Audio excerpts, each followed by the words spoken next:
Hello everyone, this is Joel at Adventure for Life.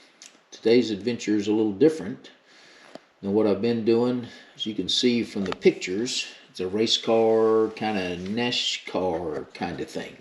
Several years ago, I participated in a charity auction, and as those of you who have done one of those before have probably experienced, they don't typically have guy stuff at these things. It's been rare for me to see anything at these kinds of events for someone who likes adventure and someone who likes speed.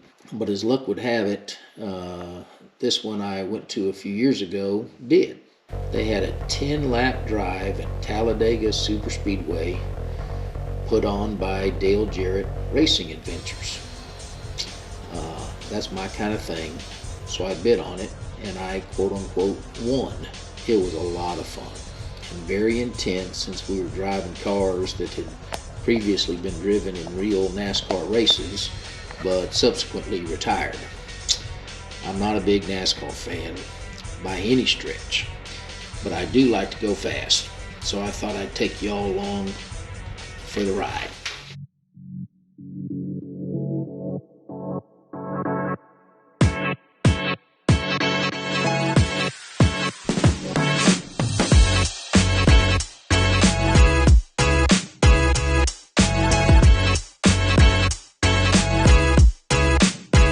The whole day started with a classroom review of what we'd be doing, held in the Talladega pit area. They had a building down there, and we went into it, and they had a chalkboard and whatnot, and they kind of just told us how it was going to go. First, they explained how the drive was structured, and then they put us in regular vehicles driven by employees of Dale Jarrett to drive on the track and kind of get a feel of it. I was in a big truck with 4 other guys and the driver, and we took a couple of laps. I happened to be sitting in the middle in the back seat. Every time we got to one of the steep bank turns, I was having to struggle to keep myself from like totally leaning on the guy on the downhill side. I remember looking at the speedometer thinking, this driver needs to be going faster because of the steep bank turns. And when I looked at the speedometer, though, the guy was going over 100 miles an hour in this truck, and it still wasn't fast enough to keep me from leaning down. So that gives you a good idea of how steep these bank turns were. The Talladega track is called a tri-oval because it's got 3 bank turns and 3 straightaways. It's 2.66 miles long, and the sharpest turn is number 1 right after you pass the grandstand. So it's a lot different than these standard oval tracks. It allows you to carry a lot more speed through the turns and then obviously in the straightaways. During the classroom training, they told us that we'd have a professional driver riding along, but it's important to note that he didn't have a steering wheel, he didn't have a brake, and he had no means of verbal communication because there weren't mics and speakers in the helmets, and the cars are so loud that there's absolutely no way to hear each other. All the professional driver was able to do was give hand signals and kind of help watch for any oncoming cars. They told us that the professionals like to go fast. They kind of had a competition between the ride-along drivers to see, whose driver that they were riding with or which student could go the fastest. And finally, as crazy as this sounds, they let us pass. So it was pretty amazing, how much flexibility we had with the driving. And so let's head out to the track and take it for a spin. Okay, as I'm starting here, you can right before I took off, I got a couple of new tires on the inside. So I'm sure they change the tires pretty frequently. You see as I'm coming out here for we won't call it the first lap, we'll call it the warm-up. I'm taking off kind of slow down on the flat part of the track, not up on the curved part. Unfortunately, by the way, this video is not great. They obviously were using an older GoPro, and again, you can see there that I'm on the flat part of the track, not up on the bank part, as I'm coming up to speed. And you can kind of hear the RPMs coming up as I come up to speed. Have no idea how fast I was going. In fact, I didn't know until the very end. You see somebody there passing me, and now I've gotten up to speed enough to pull onto the track. And again, I'm following. You can't see the instructors or the ride with driver giving me hand signals, but he was down below the dash, probably behind the camera. So you saw the one guy pass me at the start up high on the track, and then I moved up to the top of the track. Well, the way it's supposed to work, the slower you are going, the higher on the track you're supposed to be driving. And if you pass, you're supposed to pass on the below the driver that you were passing. So that's why the guy you saw pass me went below me. So that's the end of the first lap, and there we just now went by the guy waving the flag, and you saw the Talladega sign, and this is turn 1. And this was the sharpest, and man, you could really, really feel the G's. And so we're starting lap 2 now, and you're starting to hear the RPMs pick up as I go down this back straightaway here, and you're hearing them consistently pick up. So the professional driver that was riding with me, and this was kind of crazy. I mean, we've just finished our first lap, we're pulling into the second lap, and he reaches over and he kind of gives me the signal to speed up, and I didn't know what he was doing. He reached over, put his hand on my right knee, and pushed my foot down. So he was basically saying, hey, let's get on with it. And so, and at this point, we're now coming into the end of the second lap, and you can see that I'm starting to move up and down on the track. So when in the straightaway, I was drifting up to the top, but when we got into the corners, I'm pulling down a little bit further into the corner, and you'll see it more in some of there you go. You see me coming down into the bottom of the track, and then when I get to the straightaway, I'm moving out. In theory, that's going to help me go faster. And by now, I think you hear that, I'm in the back straightaway of the third lap, and you won't hear the RPMs go any faster than this. I mean, I've actually got the gas pedal on the floor, and I'll talk more about this later, but because of the intensity and because I was, holding on to the steering wheel and was tight and all that, because this was, it was intense. I was not just holding the pedal down. I didn't realize it till later, but I was pushing the pedal down as hard as I could push it. And now we just gone on to the fourth lap. Again, I'm going into the first turn. Maximum, you can't tell how steep from the video that bank is, but it was really steep, and you're getting maximum G's, and I'm going wide open at this point. And again, at the end, I'll talk more about the speed, but you don't hear the RPMs getting any higher because I've got the gas pedal on the floor, and I'm going as fast as you can go. And because there was no traffic at this particular point, I'm moving around on the track. There's no one to pass, and there's no one coming to pass me. Again, I'm going as fast as the car will go. I'm guessing they have these things governed. Again, they were raced. This was a car that was raced in NASCAR, so it would have certainly gone faster than I'm going right now. This is the start of the fifth lap. They certainly would have gone faster than I'm going right now, but still, these cars are going awfully fast. And you saw the skid marks there going through turn 1. Again, that's the tightest turn. So this is the fifth lap, and you're going to see, I think I'm waiting. Yeah, so you're starting to pick up a couple of cars in front of me.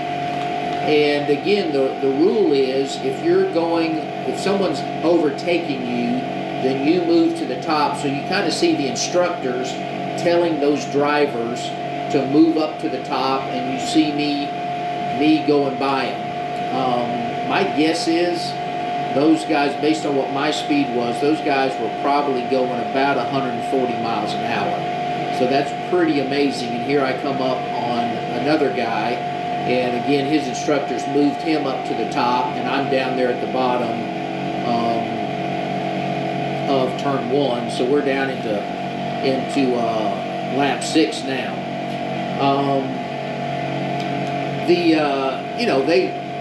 The pros that were riding with you, they weren't going to make you go any faster than you wanted to. So you had some other guys on the track that, for whatever reason, weren't going as fast as I was. But it was, again, very intense. One of the things that the drivers, the professional drivers said, and here we go before I say that. Here's another guy that I'm passing, and now we're moving into lap 7, and I thought there was another car coming up. We'll watch in a minute, but anyhow, when we first got out in the car, and I could talk to the professional driver that was with me, I said, "Hey, what kind of you got any advice for me?" And he said one thing. He said, "Joel, you have to drive this car." Well, in my mind, I'm like, well, I drive every car that I'm in. But once I got out there and in the car, I started to understand better what he was talking about. There was you had to hold onto the steering wheel, and if you wanted to turn, you had to turn it. This wasn't any kind of power steering or any kind of thing like that. You are gripping that steering wheel, and if you want to turn left, you grab that steering wheel tight, and you turn, and you better be holding on, and you have to, again, force it to go where you want to go.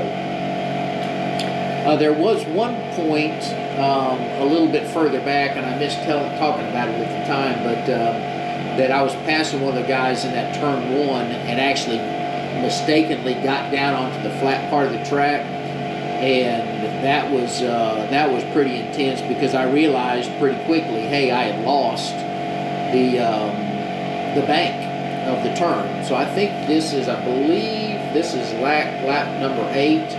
And again, I'm pushing that pedal down as hard as I can, and my leg was aching. And, you'd think, hey, this has only been 10 minutes that you've been out there. But it was a pretty intense thing. So I'm going into lap 9 here. Again, you see the skid marks coming up from that tight turn from where there had been some wrecks before, and I assume real races, not us going around. You see a guy that's on my left right now that's coming up to speed, and so obviously I'm passing him, and as soon as he comes onto the track, he's going to move up to the top. You'll see again at the top as I come around here. There's a guy up in I don't know what they call it, the flag tower or whatever, and he's just, let's see, there he is right there, and he's just standing there watching. In a minute you'll see him flagging me down and basically saying, hey, it's time to be done.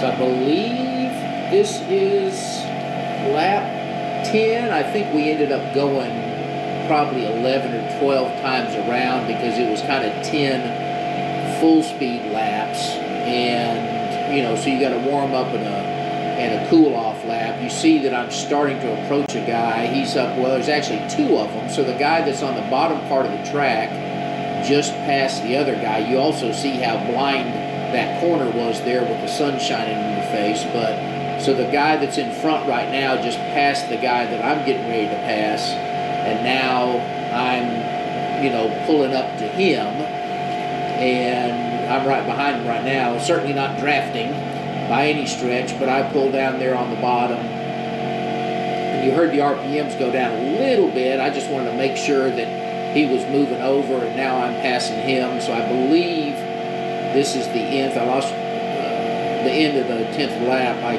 kind of lost track here.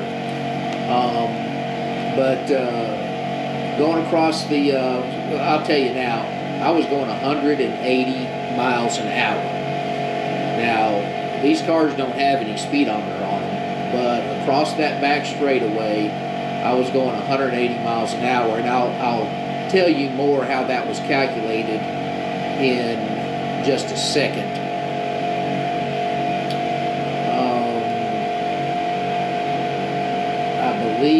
So I think this time around I'm going to get the flag so you can watch on the top right. Yeah, there you go. See, he's waving to the instructor to say, hey, this my 10 laps were over.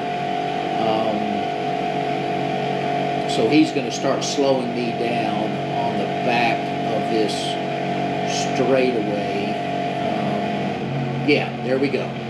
So you hear the RPM starting to decelerate. So I took my foot off the gas, obviously, and I'm just coasting at this point. You'll see how long it takes me to go. And you also see I'm going to start getting passed by a couple of cars. The guys that I passed earlier on this lap, there they go. There goes another one. You kind of get a little bit of the sense of the volume too, although unless you were in the car, there's no way that it could do justice to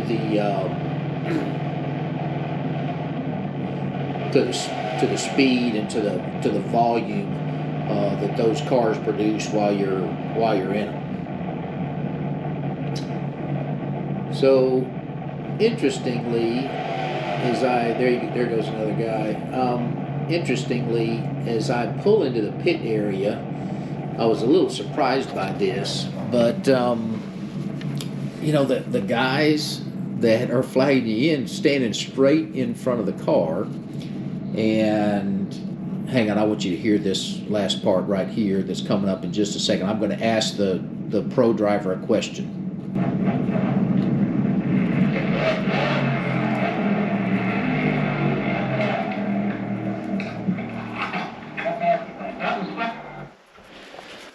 Okay, so if you didn't, and it was hard to hear, but as soon as the car was shut off, I turned to the pro driver and I said, how fast were we going? And he turned and looked at me and he said, that was fast. After they shut the camera off again, there's no speedometer in those cars. So I'm like, how do you know how fast I was going? And he said, well, that he had timed my laps at 53 seconds. And so if you do the math on 53 seconds to complete a 2.66 mile track, I was going 180 miles an hour. Now, trust me, it didn't feel like, I knew I was going fast, and you could kind of pay attention to the fence post as you were driving by and whatnot, but the track's so wide and everybody's going the same direction, you certainly, it felt like, I don't know what it felt like, it felt like I was going quote unquote over 100 miles an hour, but in reality I was going 180. Anyway, ton of fun, really enjoyed it. If you ever get the chance, there's lots of people that do this kind of thing. I've done this kind of thing on some other racetracks, and it's a lot of fun. I've certainly seen the short ovals, just the regular oval track, some of them as short as 5/8 mile. I wouldn't do that. Personally wouldn't do it because it just, the speeds are not nearly as high, probably 70 or 80 miles an hour, and I just don't think it'd be as fun. Again, I'm not a NASCAR guy, so I don't know, what the best tracks are. I know Talladega is highly rated, but that whole tri-oval thing that allows you to really carry the speed, that was a lot of fun. Anyway, thanks for joining. In the future, I'm going to be doing some more of these, I'll call them unusual adventures from time to time when the opportunities come up. And so I hope you'll continue to watch, and see you next time.